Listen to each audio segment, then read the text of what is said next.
अस्सलाम वालेकुम, मैं हूं रिजवान अशरफ। इस वक्त हुकूमत की पूरी कोशिश है और सरतोड़ कोशिश कर रही है कि किसी तरह से आईनी तरमीम पास की जाए और काकी फाइज ईसा को एक्सटेंशन दी जाए, क्योंकि इस हुकूमत की जितनी डिपेंडेंस है, इस हुकूमत की अगर इस हुकूमत के सर्वाइवल का मसला है, इस हुकूमत की सारी सर्वाइवल इस बात के ऊपर मुनहसर है कि काकी फाइज ईसा की एक्सटेंशन होती है क्या नहीं। तो काकी फाइज ईसा की एक्सटेंशन जो है वो होगी आईनी तरमीम के ज़रिए से, और आईनी तरमीम के लिए इस वक्त 2 अटैम्प्ट हुकूमत की जानब से की जा चुकी हैं, जिसको इमरान खान नाकाम बना चुका है। 2 मरतबा, पहली मरतबा कोशिश की गई, उसमें तो खैर सुप्रीम कोर्ट ने भी अपना किरदार अदा किया। फिर इमरान खान ने जिस तरीके से सियासी तौर पर मैनेज किया, तो पहली अटैम्प्ट हुकूमत की जानब से आईनी तरमीम लाने के लिए ये एक किस्म का आइन के ऊपर हमला है, अदलिया के ऊपर हमला है। तो जो आइन के ऊपर हमला है, अदलिया के ऊपर हमला है, ये कौन लोग कर रहे हैं? ये लोग कर रहे हैं जो अपने आप को जमहूरियत के चैंपियन कहते हैं, आइन के बड़े अलमबरदार बनते हैं, पार्लियामेंट की बालादस्ती के बड़े अलमबरदार बनते हैं, जमहूरियत के बड़े अलमबरदार बनते हैं। वो आइन के ऊपर हमला कर रहे हैं और जमहूरियत के ऊपर हमला कर रहे हैं और अदलिया के ऊपर हमला कर रहे हैं। तो इमरान खान ने 2 मरतबा जो इनकी जानब से कोशिश की गई, अटैम्प्ट की गई, इमरान खान ने दोनों मरतबा नाकाम बना दी। अब तीसरी भी अटैम्प्ट इनकी जानब से की जाएगी, जिसका टाइम फ्रेम जो है वो SCO समिट के बाद शुरू होगा और 17 से 22 के दरमियान, इस महीने की 17 अक्टूबर से 22 अक्टूबर, ये जो 4-5 दिन है, 3-4 दिन है, क्योंकि 25 अक्टूबर आखिरकार लास्ट डेट है।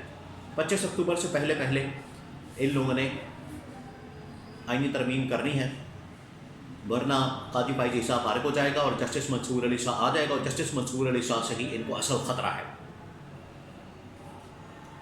तो इन्होंने थर्ड जो अटैम्प्ट है वो करनी है। उसके लिए इमरान खान ने जिस तरीके से पहले 2 अटैम्प्ट्स को नाकाम किया, इमरान खान ने जेल से पहले ही पार्टी को बता दिया था कि आपने किस तरीके से इनकी जो अटैम्प्ट्स हैं आइन के ऊपर हमले की या आइनी तरमीम की और अदलिया के ऊपर हमले की, वो आपने नाकाम करनी है। और उसी के मुताबिक पार्टी ने काम किया और इसकी अटैम्प्ट को नाकाम किया, हुकूमत के अटैम्प्ट को, 2 अटैम्प्ट्स को। अब तीसरी जो अटैम्प्ट की जा रही है वो है 17 अक्टूबर से 22 अक्टूबर के दरमियान ये की जानी है।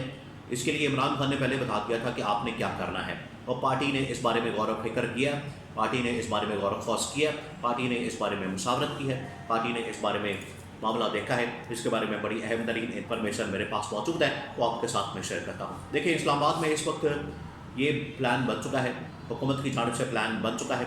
हुकूमत ने जहाँ पर नवाज शरीफ ने बिलावल भुट्टो के साथ मुलाकात की है, जो टॉप लीडरशिप की मुलाकातें मुसलसल हो रही हैं इस्लामाबाद के अंदर, वहाँ पर बड़ी हलचल है, बड़ी दौड़ें लगी हुई हैं और एक दूसरे के साथ मुलाकातें हो रही हैं, एक दूसरे के साथ इजलास हो रहे हैं, मीटिंग हो रही है बंद कमरों के अंदर। ये तमाम की तमाम मीटिंग्स चल रही हैं कि किसी तरह से ये तरमीम के मामले के ऊपर एक तो इत्तेफाक़ राय पैदा किया जाए, और दूसरा ये कि अब मिल मिला के थर्ड अटैम्प्ट की जाए और थर्ड अटैम्प्ट के अंदर कामयाबी हासिल की जा सके। इसके लिए ना सिर्फ इत्तेफाक़ राय, स्ट्रैटेजी, हिकमत अमली, लाया अमल, इन तमाम चीज़ों के ऊपर काम हो रहा है।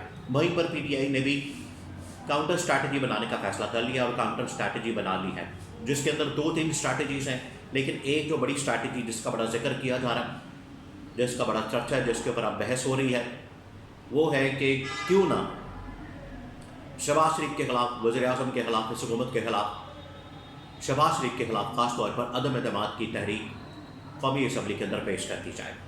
अब ये ऑप्शन क्यों ज़ेर बहस आई है या डिस्कशन में आई है, इसके बारे में मैं आपको आगाह करता हूँ।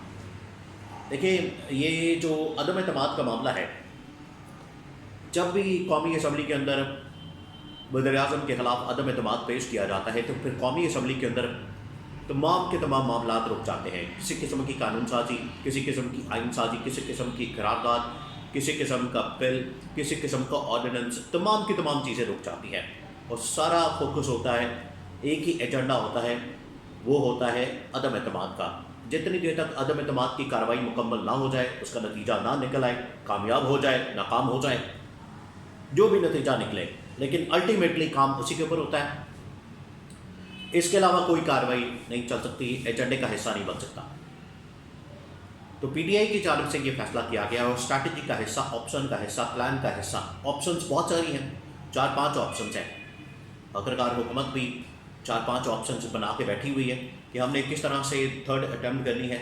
4-5 ऑप्शंस उनके पास मौजूद है सियासी तौर पर, कौमी असम्बली के अंदर, पार्लियामेंट के अंदर, बाहर, इस्टेब्लिशमेंट के साथ मिलकर किस तरह से सब कुछ मैनेज करना है। तो इसके लिए 5-10 ऑप्शन आपकी टेबल पर पड़े होते हैं। इसी तरह से पीटीआई ने मुख्तलिफ ऑप्शन जो है वो टेबल के ऊपर रखे हैं, जिसमें से सबसे बड़ी ऑप्शन ये है कि इस हुकूमत के खिलाफ अदम एतमाद लॉन्च किया जाए।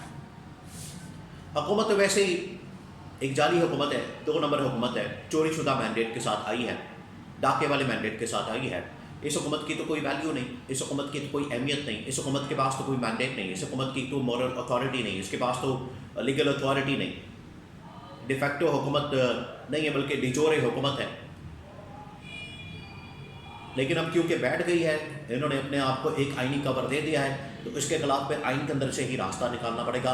और जहाँ पर 5-6 ऑप्शन रखी हैं टेबल के ऊपर पीटीआई की जानब से, पीटीआई ने ये ऑप्शन भी रखी है कि शहबाज शरीफ के खिलाफ अदम एतमाद कौमी असम्बली के अंदर 17 जिस दिन ही ये कौमी असम्बली का इजलास बुलाया जाए, और ये SCO समिट 16 को ख़त्म होना है, 17 को ये इजलास बुलाने की उम्मीद है कि 17 को बुला लिया जाए। तो पीटीआई ने फैसला किया है कि जैसे ही 17 को ये इजलास बुलाएँ, उसी वक्त ही हम कौमी असम्बली के अंदर अदम एतमाद की तहरीक पेश कर दें और बाकी जितने मामला हैं वो ऑटोमेटिकली रुक जाएंगे। मकसद क्या है? मकसद ये है कि अगले तकरीबन कोई 25 तारीख तक जो दिन बनते हैं, 17 के बाद से 5-6 दिन बनते हैं, इस दौरान इनको आइनी तरमीम करने से रोका जाए। क्योंकि 25 तारीख गुजर गई तो मामला समझे हाथ से निकल गए। ये 25 तारीख जो है बहुत अहम, पाकिस्तान के अंदर बहुत अहम दिन इख्तियार कर चुका है, बहुत अहमियत इख्तियार कर चुका है ये वाला दिन 25 अक्टूबर, क्योंकि काजी फायज ईसा की रिटायरमेंट के दिन है और ठीक अगले दिन जो है वो जस्टिस मंसूर अली शाह ने चीफ जस्टिस बन जाना है। तो इस्टेब्लिशमेंट को इस बात का पता है, इस्टेब्लिशमेंट को इस बात का नॉलेज है, इस्टेब्लिशमेंट के नॉलेज में आ गई ये बात। तो इस वजह से अब काउंटर करने के लिए इमरान खान और पीटीआई ने ये जो स्ट्रैटेजी बनाई है कि अदम एतमाद हमने लॉन्च करना है और अदम एतमाद पेश कर रहा है कौमी असम्बली के अंदर, ताकि तमाम के तमाम काम जो है वो कौमी असम्बली के अंदर रुक जाए। जैसे ही रुक जाएंगे, 5-6 दिन निकालने हैं, 5-6 दिन के बाद चाहे वापस भी ले ले या इसके ऊपर कार्रवाई हो जाए, कामयाब हो नाकाम हो, इससे कोई सरोकार नहीं। लेकिन कम अज़ कम वक्ती तौर पर हफ्ता 10 दिन मामला रुक जाएगा, 25 तारीख गुजर जाएगी और उसके बाद काजी फायज ईसा रिटायर हो जाएंगे, जस्टिस मंसूर अली शाह आ जाएंगे। तो फिर हुकूमत जो इनको ख़तरा है कि ये जा सकती है, ऑडिट होगा इलेक्शन का, वो फिर सारा काम शुरू हो जाएगा और हुकूमत की छुट्टी हो जाएगी।